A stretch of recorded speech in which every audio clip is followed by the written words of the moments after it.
tried to create this video last week to basically become a tutorial in a sense, if not just a commentary on the different options that people can use to create wealth in their life. The main focus of that last video, which was pretty decent in terms of commentary, but unfortunately the audio wasn't that great, was real estate and how people can basically create wealth through real estate. So one of the things that people can do is purchase real estate, and then they could choose to either rent it out or flip it or just hold on to it and slowly accrue appreciation, which they can later use to purchase more properties. As you'll see as we get ready to turn around this curve over here and come around to another street, you'll see that there's some pretty nice houses, nice neighborhoods, nice apartments, and that's where the money really is. So as you can see, this is a pretty nice neighborhood. It's a little busy, not too bad, but over here on the right there's some apartment buildings, and people that have those or that own those have the right idea, because in a sense the more properties that you have, the more tenants that you have, which yes can be a headache if it's not set up properly, but it can also be a good thing. So the main idea is to have your money invested in real estate, and with that you want to have multi-family properties. So you basically want to have something like those apartments, or a duplex, which is 2 units, triplex 3 units, fourplex or quadplex 4 units, and so on. The more units that you have, the more rent that you can get per month. And the reason being that you would want this is because if you owned a single family property, much like all these homes right here that we're passing on either side, there's nothing wrong with having those properties. But if you're trying to create wealth, and what you basically end up doing is putting all your money into one piece of property.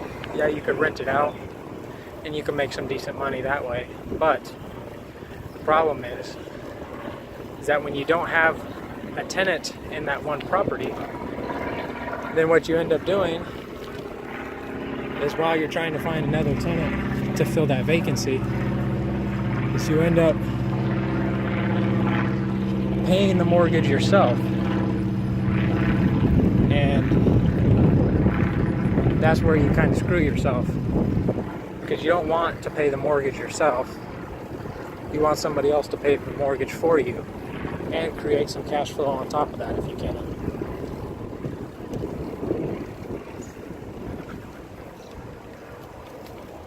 I was talking about, that's really interesting. So you'll see the red big buildings on the left. Those are multi-unit apartments. I think most of them are fourplexes.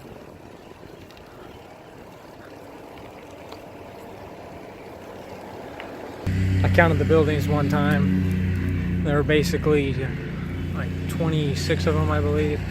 So there are about 4 units in each one. So you do the math on that, that's what, 94. So 94 places, if they're all owned by the same person or company or entity, then let's just say each of those places are getting about 500 apiece, which I'm sure some of them are larger and are getting more than that, but let's just say 500 apiece. 104.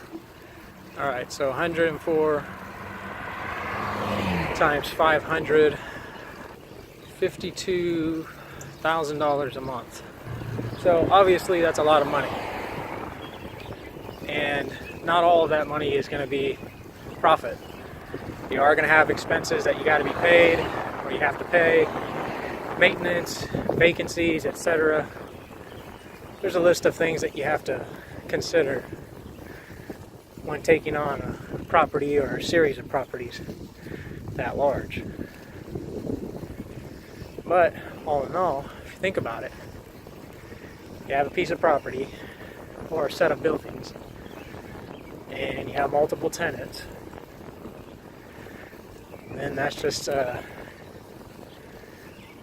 can be a possible answer to financial freedom. So it's just a matter if you're going to take the right steps to create that for yourself.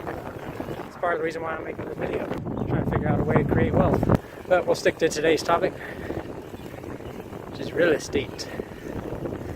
So there's a term in the whole real estate community. You go out, you search for properties, whether you're trying to buy for yourself or flip, or rent out, whatever it is that you're trying to do. You have to go out and try to find the properties. So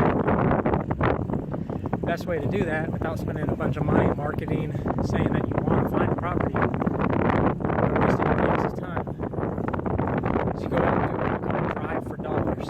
So you basically drive your car around different neighborhoods and you try to find something that'll be the best possible match for the criteria that you're looking for.